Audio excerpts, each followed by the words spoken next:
தினம்தோறும் விளக்கேற்ற நல்ல எண்ணெய் இதயம் நல்லெண்ணெய். தரப்புல நாமினேட் செய்யப்பட்ட வெற்றிவாகை சூடியிருக்காரு. பாஜக பெரிதளவு கொண்டாடுறாங்க. ஒரு தமிழ் மண்ணை சேர்ந்தவருக்கு இந்த மாதிரி ஒரு வெற்றியை கிடைச்சிருக்கு அப்படிங்கறத உங்களுடைய முதல் பார்வை இதை பற்றி. நாங்கள் சிபி ராதாகிருஷ்ணன் அவர்கள் எங்கள் தலைவரே வாழ்த்து தெரிவித்துவிட்டார். நானும் வாழ்த்து தெரிவித்துக்கிறேன். அவர் எனக்கு ஒரு நண்பர், என்னோடு நன்றாக பழகக்கூடியவர். அவர் வெற்றி பெற்றது வாழ்த்து தெரிவித்துக்கிறேன். அவருக்கு என்னுடைய மனமார்ந்த வாழ்த்துக்கள். பாஜக தரப்புல என்ன சொல்றாங்க, ஒரு தமிழருக்கு கிடைத்த ஒரு ரொம்ப பெருமையான ஒரு தருணம் இது. நேற்று நடந்த செய்தியாளர் சந்திப்புல கூட திரு நயினா நாகேந்திரன் என்ன சொல்லியிருந்தாருன்னா, இது ஒரு முதற்கட்டம் தான். 2026 தேர்தலுக்கு இது மச் நீடட் பூஸ்ட் கொடுக்கும். நீங்க பாப்பீங்க தேர்தல் எங்களுடைய செயல்பாட்டு அப்படின்றது. இந்த வெற்றி அவங்களுக்கு 2026 தேர்தல்ல அது ஒரு முன்னிறுத்தமா இருக்கும் நீங்க நினைக்கிறீங்க? இந்த தேர்தலில் நாடாளுமன்றத்தில் அவர்களுக்கு அதிக எண்ணிக்கையிலே அவர்களுடைய ஆதரவு, அவர்களுடைய கட்சியும், அந்த கட்சி தனியாக நின்றால் ஆட்சியே அமைந்திருக்க முடியாது என்கிற நிலையில் அவர்களுக்கு ஆதரவாக இருந்த சந்திரபாபு நாயுடு போன்ற தலைவர்களும் இவர்களெல்லாம் இணைந்து அவர்களை ஆட்சியிலே அமர வைத்திருக்கிறார்கள். ஆட்சியிலே அவர்கள் தொடரக்கூடிய அளவுக்கு அவர்களுக்கு பெரும்பான்மை இருக்கிறது. அப்படி பெரும்பான்மை இருக்கிற காரணத்தினாலே அவர்கள் சார்பில் நிறுத்தப்படுகிற வேட்பாளர் தான் வெற்றி பெறுவார் என்பது எல்லோருக்கும் தெரிந்த ஒன்று. இதிலே மறைமுகமாக சொல்வதற்கு ஒன்றும் இல்லை. அவர்கள்தான் வெற்றி பெறுவார்கள் என்று எதிர்க்கட்சிகளுக்கு தெரியும், நன்றாக தெரியும். காரணம், அந்த எண்ணிக்கை இல்லாவிட்டால் அவர்கள் ஆட்சியிலேயே இருக்க முடியாது. எனவே அந்த எண்ணிக்கை இருக்கிற காரணத்தினாலே அவர்கள் வெற்றி பெற்றிருக்கிறார்.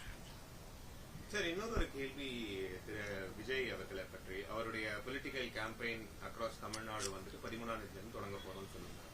நேற்றுக்கு அவங்க கட்சியை சேர்ந்தவங்க டிஜிபி ஆபீஸ்ல பர்மிஷனுக்காக இருந்தாங்க. அவங்க செய்தியாளர்கள் சந்திக்கும் போது என்ன சொல்றாங்கன்னா, திமுக அரசு தொடர்ந்து அவங்கள அவங்களுடைய முயற்சிகளுக்கு முட்டுக்கட்டை போட்டுக்கிட்டே இருக்கு, அவங்களுடைய கேம்பெயினை தடுத்துக்கிட்டே இருக்கு.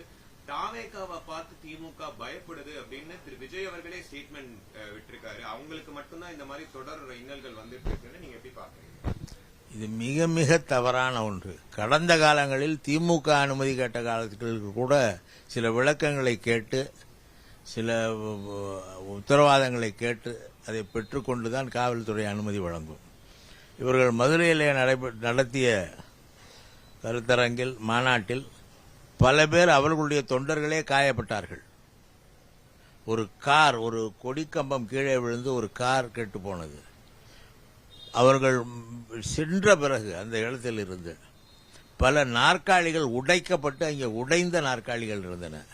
ஒரு கட்டுப்பாட்டுக்கு உட்படாத ஒரு கூட்டமாக அந்த கூட்டம் இருக்கிற காரணத்தினால் காவல்துறை இதை கட்டுப்படுத்த வேண்டும். என்றால் இங்கே உள்ள பொதுமக்களுக்கு எந்தவித ஆபத்தும் வந்துவிடக்கூடாது. அது காவல்துறையின் பொறுப்பு. எனவே சில உத்தரவாதங்களை பெற்றுக்கொண்டு அனுமதி வழங்குவார்கள். மதுரையிலும் அப்படித்தான் செய்தார்கள். எல்லா கட்சிக்கும் அதுதான் விதி. அதை மீறி காவல்துறை செய்ய முடியாது.